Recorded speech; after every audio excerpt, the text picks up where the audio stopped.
MLC కవిత liquor scam వల్లే తెలంగాణలో BRS ఒక్క ఎంపీ సీటు గెలుపొందలేదని బీఆర్ఎస్ పార్టీ పట్న అధ్యక్షుడు కొండం సంపత్ రెడ్డి తెలిపారు. సిద్దిపేట పట్టణంలోని ఎమ్మెల్యే క్యాంపు కార్యాలయంలో బీఆర్ఎస్ నాయకుల మీడియా సమావేశం జరిగింది. ఈ సందర్భంగా కొండం సంపత్ రెడ్డి మాట్లాడుతూ ఆంధ్రప్రదేశ్ ముఖ్యమంత్రి చంద్రబాబు నాయుడు తెలంగాణ ముఖ్యమంత్రి రేవంత్ రెడ్డితో కలిసి కవిత బీఆర్ఎస్ పార్టీని విమర్శిస్తుందని అన్నారు.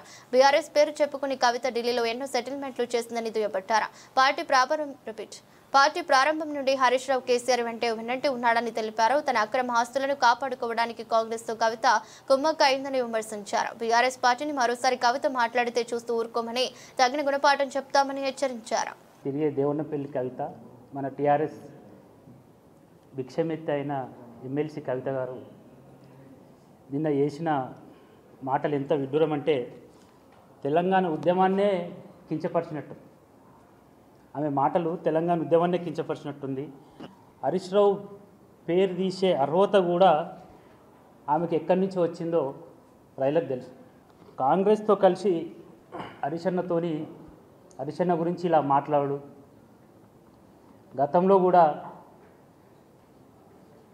ఏదైతే జగదీష్ రెడ్డి గారి గురించి, పల్లా రాజేశ్వర రెడ్డి గారి గురించి, సొంత బ్రదర్ అయినటువంటి మన వర్కింగ్ ప్రెసిడెంట్ గారు కేటీఆర్ గురించి, పాపం పార్టీకి ఫస్ట్ నుంచి కూడా మధుసూదనాచారి కేసీఆర్ ఉద్యమం నుంచి కూడా మన తెలంగాణ ఉద్యమం కూడా చాలా చురుకున్న మధుసూదనాచారి చాలా వాళ్ళ నానేజోడు ఆయన గురించి, వాళ్ళ కజిన్ బై అయినటువంటి సంతోష్రావు గురించి, ఇంకా చాలామంది గురించి ఇష్టాన్ని రీతిగా మాట్లాడుకుంటూ నిన్న కాళేశ్వరం అంటేనే ప్రపంచంలో అతిపెద్ద లిఫ్ట్ ఇరిగేషన్.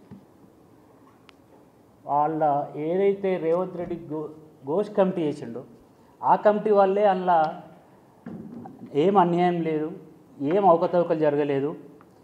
6.5 కోట్ల రూపాయలు అది కూడా మన కాంట్రాక్టర్కి వెళ్ళి రికవరీ చేసుకోమని ఘోష్ కమిటీ ఇచ్చింది. రేవంత్ రెడ్డి చేసిన ఘోష్ కమిటీ.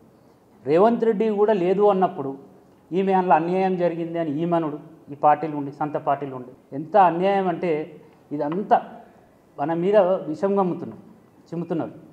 ఎప్పుడైతే మనం తెలంగాణ సపరేట్ అయిందో, మన కేసీఆర్ ముఖ్యమంత్రి అయి పచ్చని తెలంగాణ సాధించుకున్నప్పటి నుంచి వెళ్ళి మన తెలంగాణ మీద విషం చిమ్ముతున్న చంద్రబాబు నాయుడు ఆడిస్తున్న డ్రామా. ఎందుకంటే ఇటువంటి డ్రామాలు ఆయనకు చాలా తెలుసు.